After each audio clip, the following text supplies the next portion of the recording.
my day can be summed up in a series of burps, farts, and poo-poo. Poo-poo's always funny. Yeah, between the two kids, I get the whole spectrum of burps. From the slightest little burp of necessity from the baby, to flat-out showboating from the 9-year-old. You know, with the baby, it's like, he's got to burp after he eats or he's going to spit his food up. So you got to take him, put him on the shoulder, give him a couple taps. You hear a little burp, very innocent, but it's necessary. With the 9-year-old, the burping is evolved into, "May I have some more, please?" I'm like, "What do you say after burping?" He's like, "Excuse me." Well, I'm not raising animals, people. Well, if I was, they'd probably be more like farm animals. And I tell you what, I could use some help with these kids too around the house, if anybody wants to volunteer. In fact, if it wasn't for that little fuzzy purple help around the house, what's the name? No, not Barney, Purple Kush. That's it. Yeah, all the parents know what I'm talking about.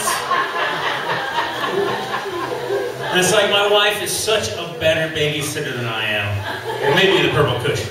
But, you know, when the kids are with the wife, they're much safer. Not that they're ever in any danger with me, but when the wife babysits, it's kind of like taking the kids to Chuck E. Cheese. When I babysit, it's like taking them to Cheetah Strip Club.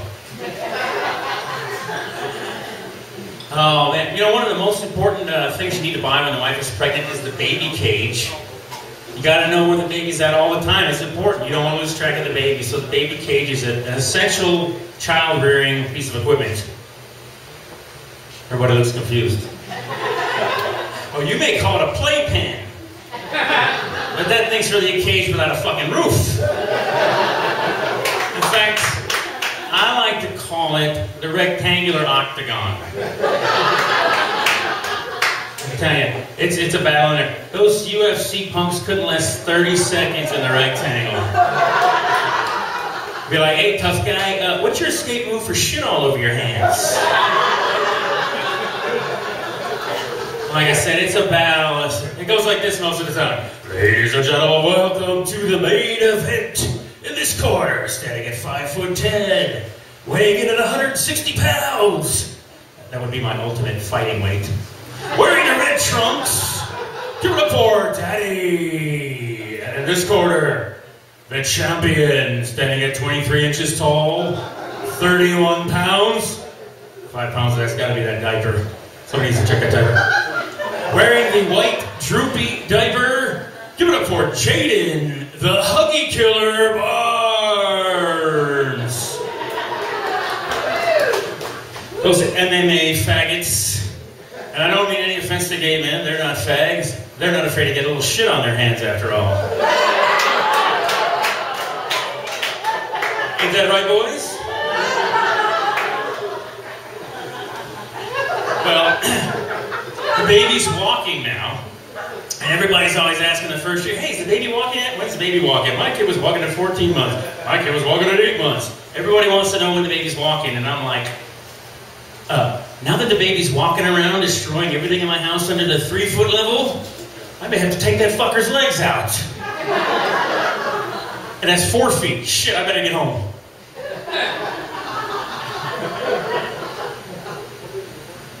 I had my boys circumcised.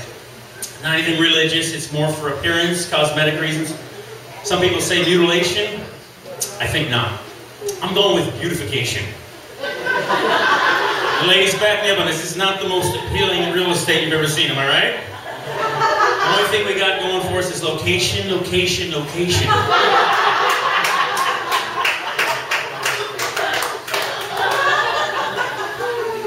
And now that the baby's walking, it's like watching a newly released Alcatraz prisoner running amok in San Francisco.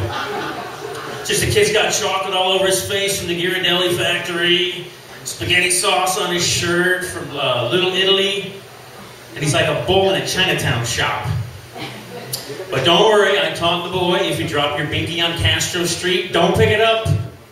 Kick it all the way to Castro, kick it all the way to Market Street. Hello, Frisco! But who's got kids in the audience? No, your kids tonight, by the way. It's not easy raising kids in Las Vegas, okay? Number one, the schools are broke, okay? But thank God some of the local casinos have chipped in with school supplies for the kids to help out. Red Rock being one of the casinos, I think. You ever heard of that? Venetian, I know we got some Venetian people here too. But it's kind of funny, they chipped in for school supplies, but now the kids have to do all their schoolwork with Kino crayons and those little fucking pencils from the sports book. There is a silver lining though. The kids already know, the first graders already know their fractions from the half-point parlay cards. And in order to get the maximum from the school funding, we got the kids in the wheelchairs picking the horses. They're natural handicappers. Hey, don't blame me, that's just how they roll. I didn't think that joke would have any legs.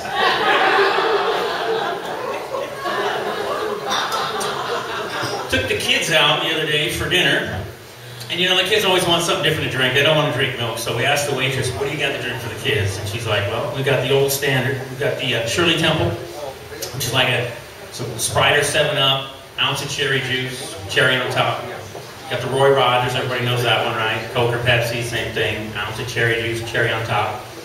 Now, in Vegas, they've got the Whitney Houston. This is an interesting one. It's 3 different types of alcohol, doesn't really matter what kind. 4 grams of Coke, a pinch of Xanax, and a foot of hot water served in a dirty tub. Yeah, like you gave a shit about her when she was alive. Enablers. Well, they say it takes a village to raise a child, so I guess that makes me one of the village people. I think I want to be the construction worker because all that guy ever has to lift is cock. I'll let that one simmer a little bit. So since we're on the village people, I think I'll be on the Indian because he looks kind of like a girl. Although I wouldn't mind fucking the policeman in the ass. In a karmic payback way. Just once I'd like to be on the other end of that nightstick. Once. Who's got dogs in it? Who's got a dog in the crowd? Anybody got dogs? Dog enthusiasts?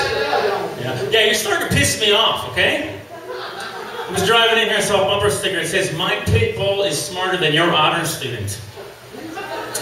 Fuck you. Your pit bull may be smarter than you, but that's about it. That's about it. You know, your pit bull may be pretty smart, but my honor student doesn't drag his ass on the carpet. Nor does he go apeshit when the doorbell rings on the television. And my personal favorite, my honor student will still be alive in 15 years.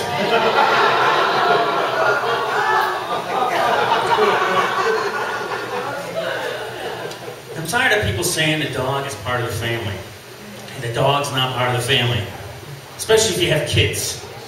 Okay? And I'll prove it to you why the dog's not part of the family. If your house is on fire, what's the first thing you're going to do? You're going to get family members out. Okay, the 2 boys, the wife, they're out. We're cool. And you're like, oh shit, the porn stash!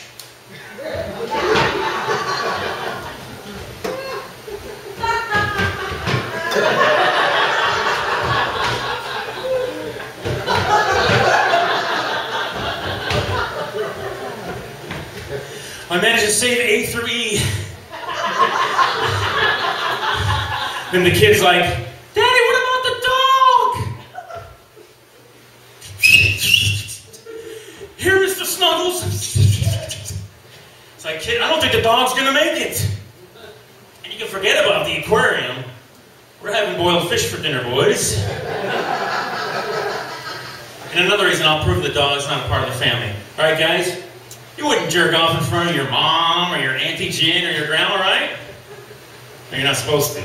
But the dog, not the dog. He don't care. That's why he's not part of the family. He's man's best friend. Plus, it's not like he's going to run off and go telling everybody. Now, my parrot's family. Oh, he's a talker. He's a talker. And you know, you don't want to leave the parrot in the room with you when you're watching porn. Just a little note. It gets kind of embarrassing when company comes over. It's like, "Rah! Hit that pussy! So I just tell the company, he really hates the cat.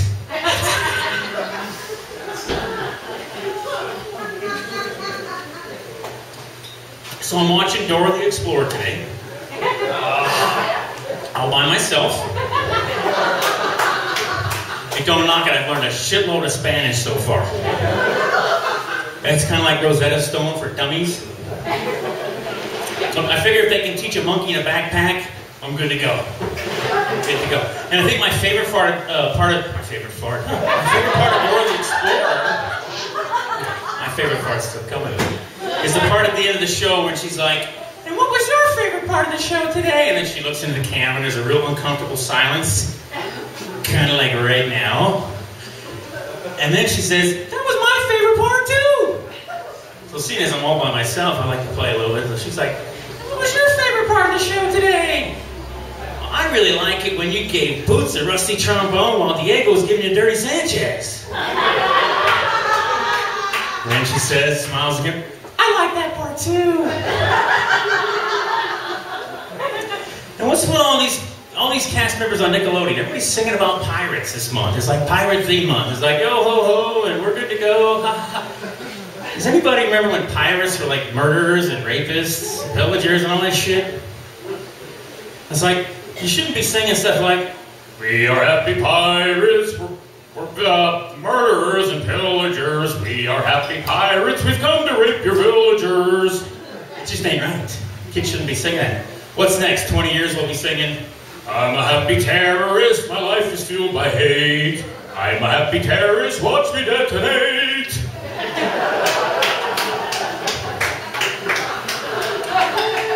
Everybody seen The Hangover? And give a big hand for, actually give a big hand for all the comics. You saw people out here tonight, good friend of the family, known him for years. My kids know him, my kids love him, he comes over to the house all the time. So The Hangover was on TBS last week, right? The edited version. So I'm like, all right, kid, let's watch The Hangover. Okay, it's edited, how bad could it be, right? So we're watching, Keith's scene comes up, he's on there, my son's like, oh, that's Keith, he's pausing it, looking at it, pausing it.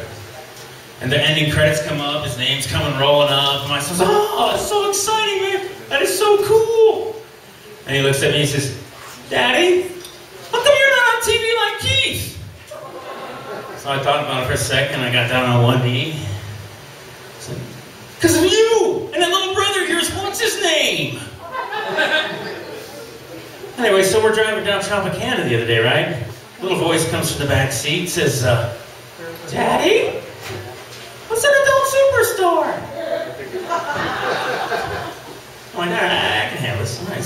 Well, an adult superstore, son, is a store in which adults buy adult-type products such as pipes, tobacco, cigarettes, cigars, things like that. A little silence. A minute later. Daddy? Yes, son? Why don't they just call it a smoke shop? Who the fuck's been teaching you how to read? They say you're supposed to be honest with your kids, though. You're supposed to be honest with them. So I told them, hey, listen. So they don't call it a smoke shop because they don't sell triple-sided donkey cocks and Vietnamese spin-fuck baskets at smoke shops. So now he gets it. He's in the back seat on my iPhone Googling. He's like, is there a hyphen in spin-fuck? That's my time.